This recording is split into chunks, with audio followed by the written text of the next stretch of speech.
Welcome to Universal Man, where we turn your flight into fight so that you can master yourself and conquer your goals. My name is Mark Weppett, and I'm here to help you sharpen your masculine edge so that you can cut through the resistance that's holding you back from living on the front lines of life and being a man that you admire. And I am back with another episode of the Sexual Self-Mastery series, and in this one, I'm going to be talking about how to use a journal to aid in your reboot. And this is pretty straightforward, but it's something that I see a lot of people screw up. I believe a journal is probably one of the most powerful self-development tools, but a lot of people, they just kind of end up writing a lot of stuff in it and not getting much value out of it, or just not writing in it, period, because they don't know what to write. So that's what I want to solve in this video. Most guys struggle to quit porn because they aren't building the right habits to replace porn. If you want to learn the simple habit replacement system I've used to help thousands of men quit porn and develop self-mastery, then click the link in the description below and download my free Reboot Regimen guide. You can think of the process of quitting porn or really self-control in general as the ability to think the right things at the right time.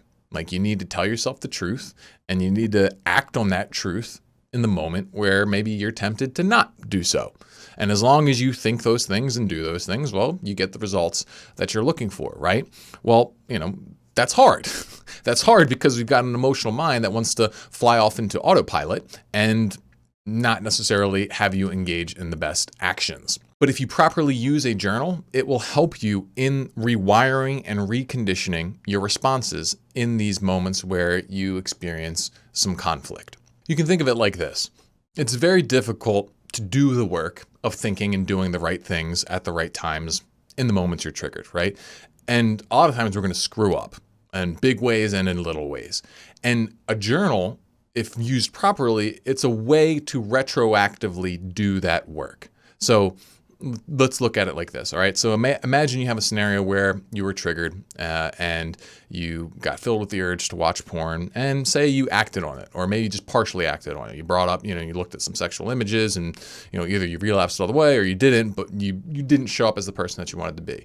And so it's like, another opportunity to recondition myself lost, right? What am I going to do? Well, what you can do is you can go back through the use of your journal and retroactively do the work that you failed to do in the moment. Because so much of this process of reconditioning is a process of repetition, because it's like, repetition is what created the problem. It's through repeatedly using porn, thinking certain things, indulging certain beliefs, acting on them, doing that over and over and over again. That's what creates the addiction, right? And so it's going to take a bunch of repetition to undo that, of living a new life, thinking new thoughts, taking new actions. And so if you fail to do the reps in the moment, well, you got to go back and do them later. Do them in the journal. So what does this look like? Well, the simplest thing is to just have a daily journaling routine and to follow a specific formula that sort of just walks you through the steps. And that's what I'm going to teach you how to do, right? So here's the way I recommend it. Do it at the end of the day. Ideally, I think it's best to do it at the end of the day, but you can also do it in the morning, looking back on your previous day. But this is an act of reflection. And I think usually it's better to do it at the end of the day, but some people are morning people and they think better then. And so go for that if that's what you want to do. But pretty much what you're going to do is you're going to scan the day you just had and look for any places where you really deviated from your ideal. So a place where maybe you got really upset, or a place where you acted out, or you did this, that, or another, something that you don't feel good about. It feels like, this was not a win. This was not me at my best. Scan your day for those things. And it's usually pretty easy to find those points. Once you identify a point like that, what you want to do is you want to write down the circumstances, the way those circumstances made you feel, and then the action that those feelings led you to take. So for example, say you were at work and you got reprimanded by your boss for a mistake you made. And then because you were, that made you feel upset, it made you feel not good enough. And because of those feelings, you then went and whipped out your phone and looked at some porn or Instagram models or something like that for a while to escape yourself. So what you want to do is later that day, you recognize, hey, this is what happened. Write that down. The circumstances, the feeling that the circumstances cause, and then the action that the emotions then led you to take. Once you get that down, what you want to find is the lie that you told yourself, the lie that was embedded in that whole sequence of events. So maybe in this scenario, the lie was that watching porn makes anything better, right? It's like the idea that this is a good thing, right? Usually there's multiple lies. So that's one there. Maybe another one is that my boss defines my worth. Maybe you told yourself that. And since my boss is mad at me, I'm not good.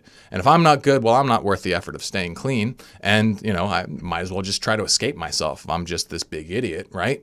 So that's a lie, right? You got to find these things. I was talking about this in my spiritual warfare video. Finding these lies and calling them out is absolutely imperative, because if you don't find the lie in the action, then it's just going to keep running. It's going to come up next time a similar situation occurs, and you're going to act on it again, and you're going to take some action that doesn't align with your best interests. So you've recorded the circumstances, you recorded the lie embedded in it all, and now what you want to do is you want to rewrite it. This is where you create the fork in the road. You've identified, all right, here's the bad path. This is what happened. Here's the feeling. Here's the action. And here's the lie and all of that. And this takes me somewhere I don't want to go. Now we need to construct the fork. And so what you do is pretty much just say, okay, next time I'm in a similar situation, confronted with similar feelings, similar lies, that kind of stuff, what am I going to think and do differently?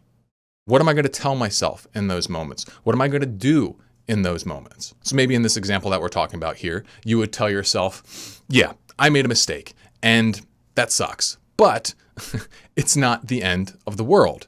And yeah, my boss is mad at me, and somewhat rightly so, because I did screw something up.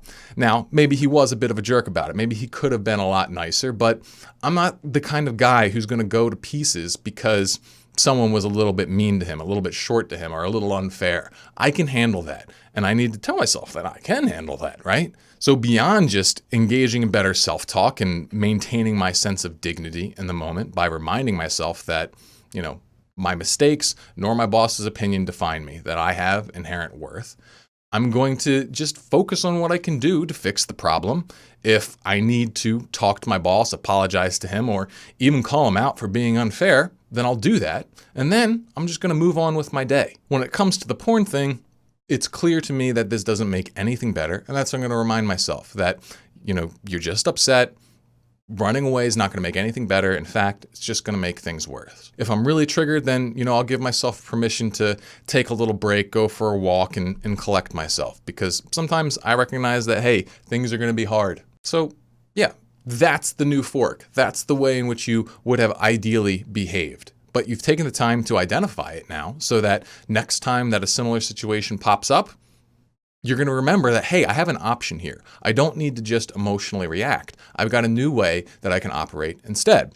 And maybe your initial responses to these kinds of things, when you're doing this yourself, it's not going to be as detailed as the script that I just kind of went through as an example.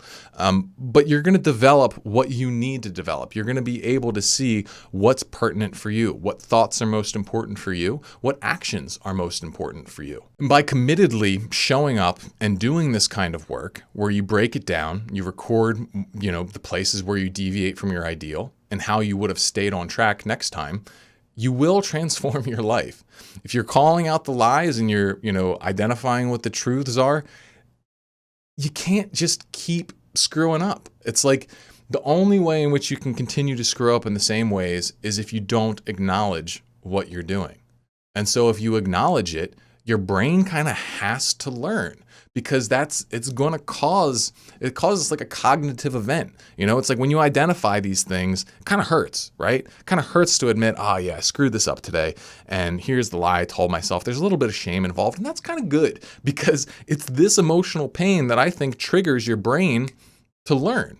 Emotionality has a big impact on the modification of our behavior, and taking the time to actually feel the pain of our mistakes actually grants the opportunity to create a change. So, that's what I recommend for your daily sort of journaling routine. And I think you should round it out with something a little bit more positive. So it's like, you start with scanning your day with these problems, and you define your fork. But I think it's also good to scan your day for the things where things went well, like take a moment to celebrate what you accomplished. Like maybe in the situation here, it's like, yeah, maybe I watched some porn for a little bit, but I didn't fully relapse. And when I got home, I just, stuck to my disciplines and went to bed without relapsing, even though I really wanted to. So maybe that's a big win for you. Write that down. Okay. And, something else that people really like with journals is to just take a second to write 3 things you're grateful for. All right. End it positively, because it's not all doom and gloom. It's not all failure on your part. There's usually things that are going well. And you just want to maintain a proper balance here of addressing the things that aren't going well and, celebrating the things that are, because, life can be really good and you don't want to lose track of that in all of this self-development work. I know that I've been there before, where I'm just so hyper-focused on my problems and improvement that I just feel like I'm constantly failing because I'm so hyper aware of my imperfections. And it's like, yeah, maybe I am pretty imperfect, but I'm also doing a lot of things pretty good. And as long as I take the time to acknowledge that kind of stuff, it actually gives me more energy and motivation to identify and correct the stuff that's not going so well. So if you're looking for a place to do this kind of journaling, well, there's plenty of online forums and you could just do it in your own notebook if you want. But I would also like to invite you to check out the Universal Man Vanguard, because we just set up a forum. So now we've got